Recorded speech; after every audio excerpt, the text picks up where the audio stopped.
ஆதியாகமம் 43ஆம் அதிகாரம். தேசத்திலே பஞ்சம் கொடிதாயிருந்தது. எகிப்திலிருந்து அவர்கள் கொண்டு வந்த தானியம் செலவழிந்த போது அவர்கள் தகப்பன் அவர்களை நோக்கி, நீங்கள் திரும்ப போய் நமக்கு கொஞ்சம் தானியம் வாங்கி கொண்டு வாருங்கள் என்றான். அதற்கு யூதா, உங்கள் சகோதரன் உங்களோட கூட வராவிட்டால் நீங்கள் என் முகத்தை காண்பதில்லை என்று அந்த மனிதன் எங்களுக்கு சத்தியமாய் சொன்னான். எங்கள் சகோதரனை நீர் எங்களோட கூட அனுப்பினால் நாங்கள் போய் உமக்கு தானியம் வாங்கி கொண்டு வருவோம். அனுப்பாவிட்டால் நாங்கள் போக மாட்டோம். உங்கள் சகோதரன் உங்களோட கூட வராவிட்டால் நீங்கள் என் முகத்தை காண்பதில்லை என்று அந்த மனிதன் எங்களோடே சொல்லி இருக்கிறான் என்றான். அதற்கு இஸ்ரவேல், உங்களுக்கு இன்னும் ஒரு சகோதரன் உண்டென்று நீங்கள் அந்த மனிதனுக்கு சொல்லி ஏன் எனக்கு இந்த துன்பத்தை வருவித்தீர்கள் என்றான். அதற்கு அவர்கள், அந்த மனிதன், உங்கள் தகப்பன் இன்னும் உயிரோடு இருக்கிறாரா, உங்களுக்கு இன்னும் ஒரு சகோதரன் உண்டா என்று எங்களையும் எங்கள் வம்சத்தையும் குறித்து விபரமாய் விசாரித்தான். அந்த கேள்விகளுக்கு தக்கதாக உள்ளபடி அவனுக்கு சொன்னோம். உங்கள் சகோதரனை உங்களோட கூட இங்கே கொண்டு வாருங்கள் என்று அவன் சொல்லுவான் என்பதை நாங்கள் அறிந்திருந்தோமா என்றார்கள். பின்னும் யூதா தன் தகப்பனாகிய இஸ்ரவேலை நோக்கி, நீரும் நாங்களும் எங்கள் குழந்தைகளும் சாகாமல் உயிரோடு இருக்கும்படி நாங்கள் புறப்பட்டு போகிறோம். பிள்ளையாண்டானை என்னோடே அனுப்பும். அவனுக்காக நான் உத்தரவாதம் பண்ணுவேன். அவனை என்னிடத்திலே கேளும்.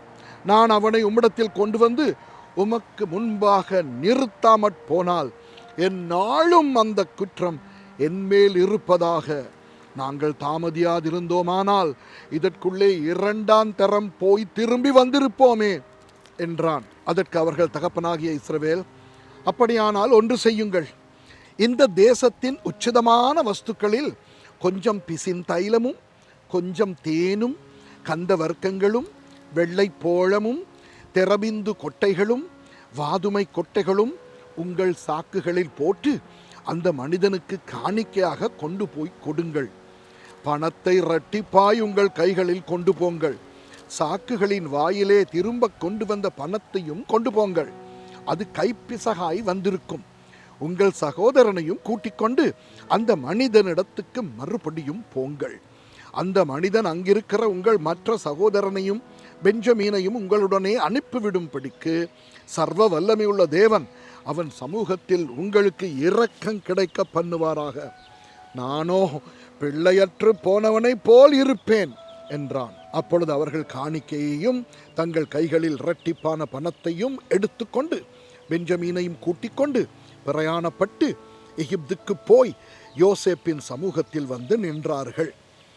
பெஞ்சமீன் அவர்களோட கூட வந்திருக்கிறதை யோசேப்பு கண்டு தன் வீட்டு விசாரணைக்காரனை நோக்கி, நீ இந்த மனிதரை வீட்டுக்கு அழைத்து போய் சாப்பாட்டுக்கு வேண்டியவைகளை அடித்து ஆயத்தம் பண்ணு. மத்தியானத்திலே இந்த மனிதர் என்னோடே சாப்பிடுவார்கள் என்றான். அவன் தனக்கு யோசேப்பு சொன்னபடியே செய்து அந்த மனிதரை யோசேப்பின் வீட்டுக்கு அழைத்து கொண்டு போனான். தாங்கள் யோசேப்பின் வீட்டுக்கு கொண்டு போகப்படுகிறதை அவர்கள் கண்டு பயந்து, முன்னே நம்முடைய சாக்குகளில் இருந்த பணத்தின் நிமித்தம் நம்மேல் குற்றம் சுமத்தி நம்மை பிடித்து சிறைகளாக்கி நம்முடைய கழுதைகளை எடுத்துக்கொள்ளும்படி நம்மை கொண்டு போகிறார்கள் என்று சொல்லி யோசேப்பின் வீட்டு விசாரணைக்காரனண்டையில் சேர்ந்து வீட்டு வாசற்படியிலே அவனோடே பேசி, ஆண்டவனே, நாங்கள் தானியம் கொள்ளும்படி முன்னே வந்து போனோமே. நாங்கள் தங்கும் இடத்தில் போய் எங்கள் சாக்குகளை திறந்த போது நாங்கள் நிறுத்து கொடுத்த நிறையின்படியே அவனவன் பணம் அவனவன் சாக்கின் வாயிலே இருக்க கண்டோம். அதை நாங்கள் திரும்பவும் எங்கள் கையிலே கொண்டு வந்திருக்கிறோம். மேலும் தானியம் கொள்ளும்படி வேறே பணமும் எங்கள் கையில் கொண்டு வந்திருக்கிறோம். நாங்கள் முன் கொடுத்த பணத்தை எங்கள் சாக்குகளில் போட்டது இன்னார் என்று அறியோம் என்றார்கள். அதற்கு அவன், உங்களுக்கு சமாதானம், பயப்பட வேண்டாம். உங்கள் தேவனும் உங்கள் தகப்பனுடைய தேவனுமாய் இருக்கிறவர் உங்கள் சாக்குகளில் அதை உங்களுக்கு புதையலாக கட்டளையிட்டார். நீங்கள் கொடுத்த பணம் என்னிடத்தில் வந்து சேர்ந்தது என்று சொல்லி சிமியோனை வெளியே அழைத்து வந்து அவர்களிடத்தில் விட்டான். மேலும் அந்த மனிதன் அவர்களை யோசேப்பின் வீட்டுக்குள்ளே கூட்டிக் கொண்டு போய் அவர்கள் தங்கள் கால்களை கழுவும்படி தண்ணீர் கொடுத்து அவர்களுடைய கழுதைகளுக்கு தீவனம் போட்டான்.